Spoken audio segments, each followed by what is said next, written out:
Within our school we have our growing area called the Grow Zone, and within our Grow Zone we plant,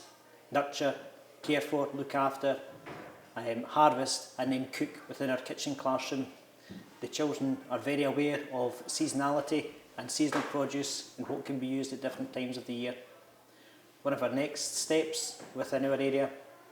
is to continue our growing project within our school, but also to link with the Falkirk Allotment Society and to use the Bantaskin estate allotments, where the children will be using or be having visits often to then have a look again at the seasonality of produce, and developing that link further to use our school orchard, where the Bantaskin allotments, the Falkirk Allotment Society, will be helping the children to crush apples and press apples for making our own apple juice within school.